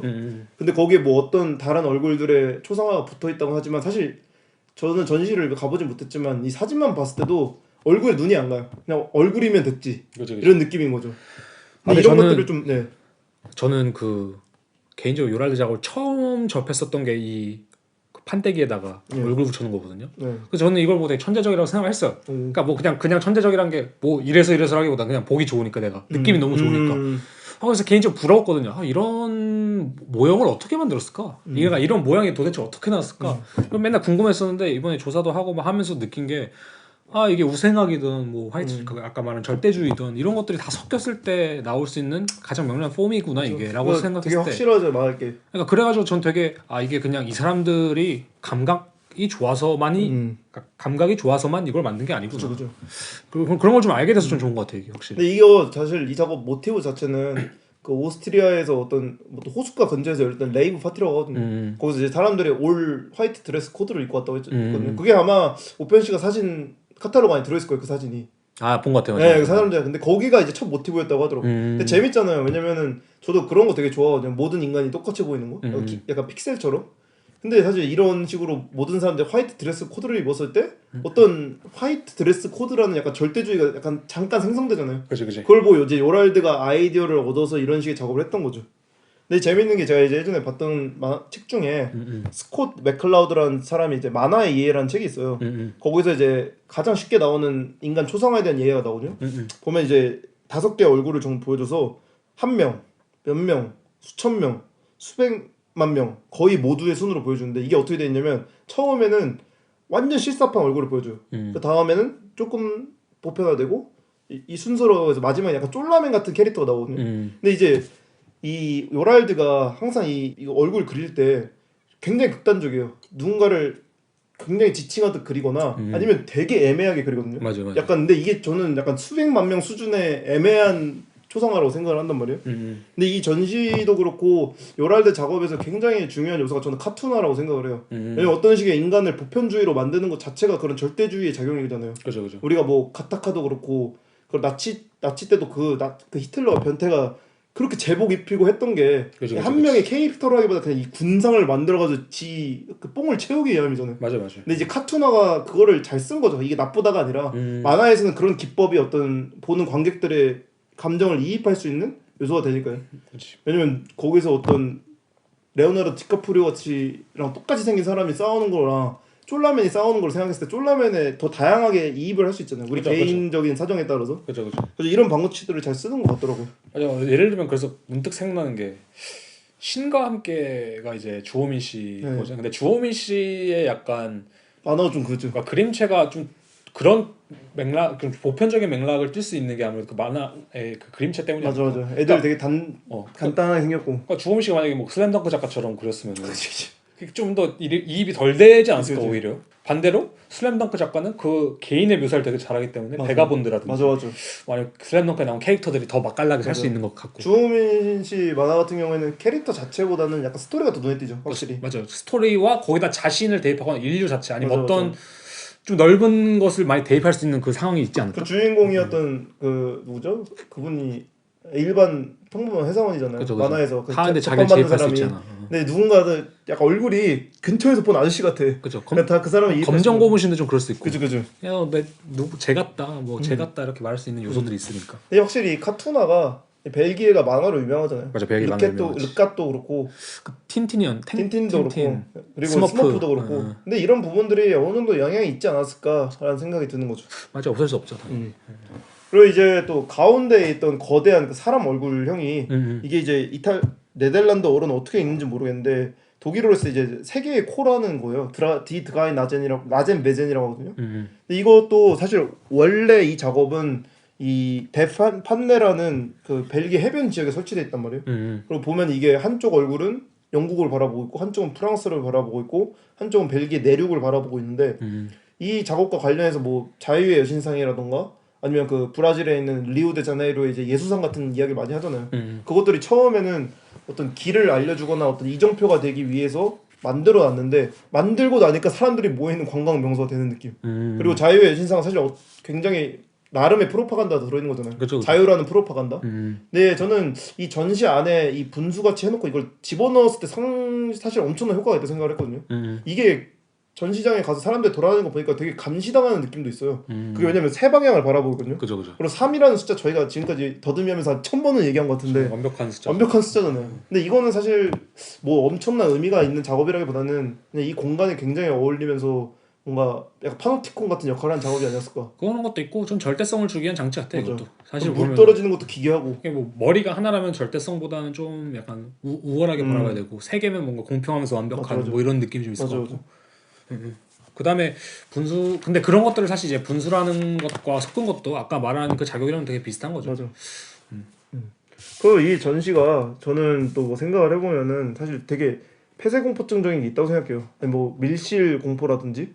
그리고 저희가 요랄드 원래 지난 시간에 얘기를 하려고 했는데 사실 요랄드 영상 작업에서 재밌는 게 2000년대 한 이후부터 원래는 그전에는 계속 인간이 나오면서 다큐멘터리 형식으로 하다가 이제 2000년대 이후부터 본격적으로 인형이 등장을 하거든요. 인형이 갑자기 등장. 그러면서 사실 저는 굉장히 더 폐쇄공포증적인 게 생겼다고 생각을 하는데 인간이 있으면은 그 인간이 아무리 딱딱하게 연기를 해도 어느 주체성이 있어요. 근데 인형 그 예를 들면 작업 중에 그 나치 군대가 이렇게 들어오는 그 영상 아시나요?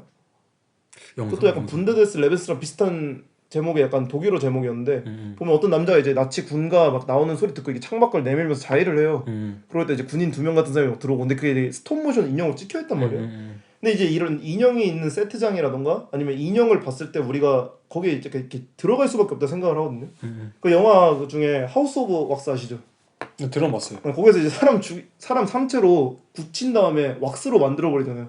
거기서 이제 페리스 힐튼도 아마 잡혀가지고 왁스로 된 걸로 알고 있는데 웃긴 영화예요? 그게? 아니 무서운 영화. 나름 무서운 영화인데 약간 지금 생각하면 되게 기괴한데 이게 사람이 살아있는 채로 뭔가 말하려고 하는데 나오지 못하거든요. 되게 갇혀있거든요. 근데 이 전시 장소가 저는 약간 되게 비슷한 효과를 준 게 사실 올 화이트인 상태에서 거기 안에 들어가면 사실 숨막힐 것 같아요. 숨막히지. 나갈 수 없는 어떤 절대적인 밀실에 갇힌 느낌인 거죠. 그러니까 저는 이거 같아요. 약간 그러니까 전시를 그냥 갑자기 좀 웃기긴 한데 갑자기 종합해 보자면 그거 같아요. 우선은 이게 포스터를 좀 주목해야 될 것 같은데 이게 그 독일 그 독수리 상징을 쓰잖아요. 맞아. 근데 그걸 되게 뭐 어떻게 보면 좀 웃기다고 해야 되나? 귀엽게 좀 그려놓고 이제 분더데스 레벤이라는 타이틀 달고 이걸 다시 오스트리아에서 하는데 저는 이게 사실 그거 같았거든요. 아까 말하신 것처럼 하얀색이라든지 아니면 그 40개의 가벽이라든지 그 많은 드로잉과 아까 말한 이제 그 늙은 교수가 이것을 뭐 DP하는 방법을 좀 따라해봤다 뭐 그런 상상을 해가지고 그걸 따라해봤다 뭐 이런 거 하고 분수도 있고 그 다음에 그 오프닝인가요? 퍼포먼스식으로 이상한 맞아. 성가대 가서 막 노래도 부르잖아요. 분더데스 레벤 막 이러는데 분더데스 레벤 막 이러면서 노래 부르는 게 있잖아요. 그런 것도 보면은 그러니까 이게 한마디로 그 저희가 블랙 코미디 얘기했잖아요. 이게 절대성이라든지 그 우월함에 대한 연맹이 있는 전시거든요. 사실 간단히 얘기하자면. 그러니까 이 독수리, 그러니까 독일이 가지고 있던 옛날에 그 나치 시절의 그것과 이 우생학과 이 타이틀과 그리고 그 바그너의 합창 같은 거죠. 그 바그너 합창 이런 고귀함과 그쵸. 이 절대주의와 그 다음에 마지막으로 아까 그 뭔가 이 틀에 박힌 그 늙은 백인 교수 있잖아요. 그 다 연맥 있는 전시거든요. 이게 사실. 그러니까 모든 것이 합쳐져서 엿을 만든 그러니까 이게 참 거대한 빅엿 전시. 저는 요랄드가 아마 이 전시에서 그걸 되게 그런 장면을 봤다면 되게 좋아했을 것 같아요. 아마 봤을 것 같긴 한데 뭐 나이든 좀 독일이든 뭐 오스트리아 이제 노부가 와서 오디오 가이드를 하나하나 들으면서 마음에 들었는 거. 그다음에 분수대에 앉아 있는 걸 보면은 뭐 뿌듯하기도 하면서 참 그게 사실 널 연맥이고 있는 건데 이런 느낌도 있을 수 있고. 그걸 영상으로 찍으면 사실 요랄드 작업이 되는데도. 그죠. 그런 걸 봤을 때 저는 참 이 전시가 너무 잘 기획된 전시 같아요. 그런 의미에서. 왜냐면은 어떤 한 요소가 사실 좀 거릴 타선이 없이 자신들이 원하는 방향으로 가고 있고 그런 것들이 이미지적으로도 꽤 재밌지 않나? 그러니까 이게 재밌는 게 우리가 어떤 작품을 보면은 작품에 이입한다고 하잖아요.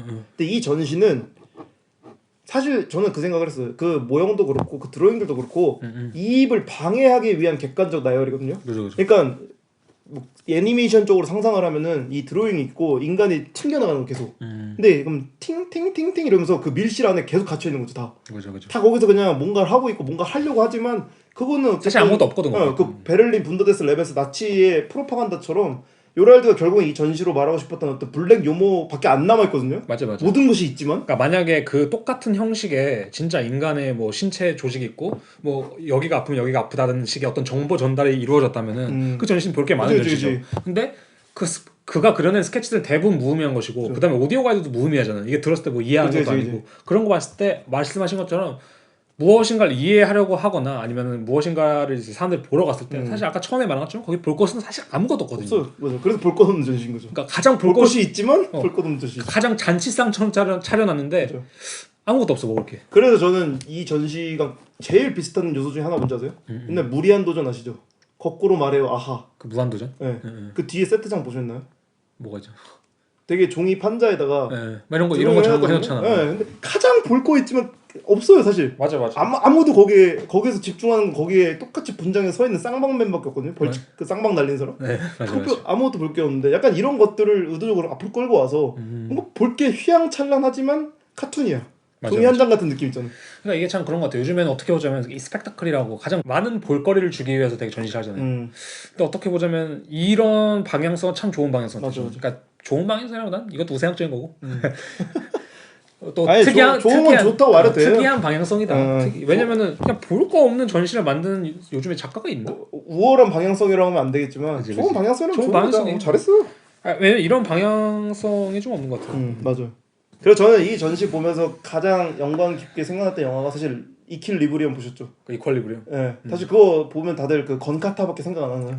크리스찬 베일의 그건데 사실 그냥 저는 여기 안에 있던 미학도 그렇고 그냥 미학이 약간 이 나라가 전시를 만들었다면 이렇게 만들지 않았을까라는 생각이 들더라고. 이 나라? 이퀄리브리엄에 있는 그 라브리아 무슨 나라 이름 리브레아인가? 네, 맞아. 그 절대주의적인 나라가 전시를 만들었다면 약간 이런 식으로 만들지 않았을까? 그런데 뭔가 의도 없이 알죠. 요랄드처럼 웃기기 위해서 한 게 아니라 사뭇 진지하게 마치 그 나라에 있는 늙은 교수가 고안한 전시같이 그런 식으로 되는 거죠. 맞아. 그리고 제가 이제 그 빠니보틀 분 여행 유튜브에 이제 투르크메니스탄 편이 있거든요. 거기 이제 독재자 나라예요. 근데 그 독재자가 흰색 광이에요. 아 그래요? 모든 건물이 흰색이에요. 차도 흰색 아니면 없어요. 오 특이하겠다. 되게 특이해요. 대리석도 다 깔아놨어. 돈은 많아가지고. 한번 봐봐야겠다. 그 이제 빠니보틀 그분이 들어가서 말한 게 뭐 이딴 나라가 있냐고요. 너무 신기해서. 그리고 보면은 거기 안에 무슨 대관람차가 있어요. 시에서 만든. 미치게 하얀색이고 미치게 화려해요. 거기서 보면 다 하얗겠네요. 근데 사람이 아무도 없어요. 아 관람차 안에? 관람차에서 사람이 없고 거리에서 사람이 없어요. 왜요? 이유는 몰라. 그냥 사람이 없어. 뭐야? 근데 이제 그런 느낌이나 어떤 절대성이 딱 도입됐을 때 그래가지고 막 소설 중에 대체 역사물 중에 나치가 승리한 거를 생각해서 만든 역사물 소설이 있거든요. 높은 성의 세계라든가 뭐 당신들의 조국이라는 책이 있는데 거기서 묘사되는 것도 보면은 뭔가 절대적인 것이 휩쓸고 가서 거기 안에 어떤 저항도 못해. 그냥 있는 거 있잖아요. 그렇지. 그냥 모든 것이 나치 안에서 작동하는 장면인 거예요. 그래서 저는 약간 이 요새 요랄드가 그린 이 드로잉들도 뭔가 그냥 뭐라 하죠? 거기 감정이 있을 수가 없는 되게 프로파간다 프로그램 나열한 것 같은 느낌도 있었어요. 이게 참 역설인 것 같아요. 아까 말씀하신 요랄드의 작업은 사실은 거의 이제 세계관을 치자면은 나치가 승리한 다음에 세계관이거든요. 그 작업의 미학이. 그래 맞아요. 근데 사실 그의 작업이 결론적으로 향하는 방향은 가장 나치가 처절하게 패배했을 때잖아. 굳이 말하자면. 근데 오히려 역설적으로 반대로, 그러니까 오히려 반대로 요즘 작가들이 하는 작업은 겉으로 보기에는 가장 비나치적인 맞아. 방향 같지만 사실 어떤 의미에서는 되게 나치적이거든요. 맞아. 근데 그런 것도 참 재밌는 것 같아요. 이게 어떤 사람이 고차원적으로 무엇을 바라본다는 게 이런 것들이 있겠구나. 아니면 이게 참 고차원적인 블랙 코미디겠구나라고 좀 생각이 드는 게 확실히 좀 재밌네요. 저희 높은 성의 세계에서도 되게 재밌던 구절인데 이거 한번 읽어볼까요? 네. 이게 이제 우생학을 되게 반대로 또 되게 까는 거거든요. 그걸 뭐로 쓰냐면 부엌에서 돌아온 베티가 다시 카페 뒤에 앉았다. 정말 매력적이군. 칠더는 다시금 그런 생각을 했다. 일본 여자들의 몸매는 정말 훌륭하다. 뚱뚱하기는커녕 군살이고는 조금도 보이지 않아. 브레이지어나 거들이 필요 없을 정도라니까. 이런 감정은 무슨 수를 써더라도 감춰야 돼. 하지만 그는 자꾸 그녀를 훔쳐보지 않을 수가 없다. 매력적으로 거무스름한 피부와 머리칼, 눈동자까지. 일본 사람에 비하면 우리 백인은 굽다 말고 꺼내놓은 모습이야. 제대로 색이 나오기도 전에 가마에서 튀어나온 꼴이지. 오래된 원주민의 신화 속 이야기처럼. 그게 사실이었어. 근데 이게 약간 그러면 일본도 승전국이니까 이게 높은 성의 세계에서 있던 건데 아마 일본과 독일이 승리를 해서 두 개로 약간 그걸 나눠진 거였죠. 아무튼 일본인들 찬양하게 하는. 근데 이게 사실 되게 우생학적인 거를 비꼬는 거잖아요. 이런 식으로 써놓음으로써 어떤 이긴 승전국에 대한 약간 프로파간다 이루어졌을 때. 이거 약간 요랄드 작업스러운. 그러니까 프로파간다 이루어졌을 때 우리의 마인드가 어떻게 바뀌냐라고 약간 까는 거거든요. 비꼬는. 그래서 이런 구절이 있었더라고요. 그래서 이제 좀 이 전시를 정리를 하자면 사실 이 전시는 평행세계적인 관점으로 보면 독일이 승리를 하고 게르마니아가 드디어 완성이 되고 그 게르마니아가 열린 600년 뒤에 분더데스 레벤스라고 하면 약간 이런 전시지 않을까. 그러니까 거기에서 열린 전시는 맞는데 거기에서 가장 예술을 못하는 예술가가 만든 전시이지 않을까? 가장 의도가 많은 예술 전시 그죠. 그게 이제 억지로 표현하면 이런 전시가 나오지 않았을까.